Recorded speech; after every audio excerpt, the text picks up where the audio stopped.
জাতিসংঘ একটি নাম, একটি প্রতিষ্ঠান, যার মূল উদ্দেশ্য ছিল পৃথিবীতে শান্তি প্রতিষ্ঠা করা। কিন্তু আজ আমার প্রশ্ন হলো, মুসলিমরা যখন বিশ্বের প্রান্তরে প্রান্তরে লাঞ্ছিত, বঞ্চিত, নির্যাতিত, গৃহহীন, তখন জাতিসংঘ কোথায়? আসসালামু আলাইকুম ওয়া রাহমাতুল্লাহি ওয়া বারাকাতুহু। নাহমাদুহু ওয়া নুসাল্লি আলা রাসূলিহিল কারীম। আম্মা বা'দু ফাআউযু বিল্লাহি মিনাশ শাইতানির রাজীম। বিসমিল্লাহির রহমানির রহিম। يا أيها الذين آمنوا لا تتخذوا اليهود والنصارى أولياء صدق الله العظيم। ঐতিহ্যবাহী মাদ্রাসা আবু হুরায়রা বাৎসরিক আয়োজিত সম্মানিত সভাপতি ও বিজ্ঞ বিচারক ও সুদক্ষ পরিচালক, সম্মানিত শ্রোতাগণ, সকলকে জানাই আমার অন্তরের অন্তরস্থল থেকে আন্তরিক শুভেচ্ছা অভিনন্দন। আজ আমি যে বিষয় নিয়ে আলোচনা করব তা হচ্ছে জাতিসংঘ ও আল কুফরুল মিল্লাতুল ওয়াহিদা এর বাস্তব রূপ। সময় সংক্ষিপ্ত পরিসরে কিঞ্চিত আলোচনা করার প্রয়াস চালাবো ইনশাআল্লাহ।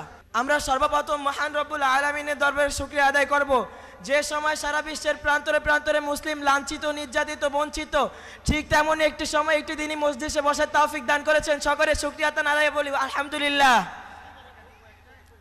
আজ আমি যে বিষয় নিয়ে আলোচনা করব সেটি শুধু একটি রাজনৈতিক ইস্যু নয়, বরং এটি মানবতা এবং বিশ্ব চেতনার এক গভীর আহ্বান। জাতিসংঘ একটি নাম, একটি প্রতিষ্ঠান, যার মূল উদ্দেশ্য ছিল পৃথিবীতে শান্তি প্রতিষ্ঠা করা।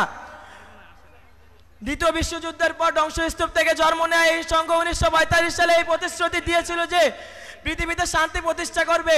কিন্তু আজ আমার প্রশ্ন হলো, মুসলিমরা যখন বিশ্বের প্রান্তরে প্রান্তরে লাঞ্ছিত, বঞ্চিত, নির্যাতিত, গৃহহীন, তখন জাতিসংঘ কোথায়?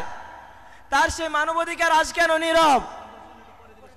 আমরা দেখে এসেছি বিগত 75 বছর ধরে ফিলিস্তিনের নিরস্ত্র মুসলমানদের উপর দখলদার ইসরায়েলি বাহিনীর নির্মম আগ্রাসন চলছে।